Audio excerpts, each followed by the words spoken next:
World economic forum global ഇഷ്യൂസിനെ പറ്റി discuss ചെയ്യുന്നതിനായി പൊളിറ്റിക്കൽ, ബിസിനസ് ആൻഡ് സോഷ്യൽ ലീഡേഴ്സിനെ ഒന്നിച്ചു കൊണ്ടുവരുന്ന ഒരു നോൺ പ്രോഫിറ്റ് ഇന്റർനാഷണൽ ഓർഗനൈസേഷനാണ് വേൾഡ് എക്കണോമിക് ഫോറം. സ്വിറ്റ്സർലൻഡിലെ ജനീവ ആസ്ഥാനമായി പ്രവർത്തിക്കുന്ന world economic forum 1971 Klaus Schwab ആദ്യമായി രൂപീകരിക്കുന്നത്.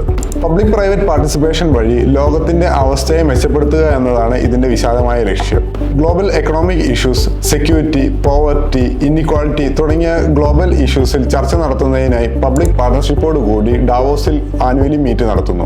ഇതിന്റെ എല്ലാം ഭാഗമായി വേൾഡ് എക്കണോമിക് ഫോറം എല്ലാ വർഷവും world risk report, world competitiveness report എന്നിങ്ങനെ പല റിപ്പോർട്ടുകൾ പുറത്തിറക്കുന്നു. ഇതിൽ പ്രധാനപ്പെട്ടതാണ് ഗ്ലോബൽ റിസ്ക് റിപ്പോർട്ട്.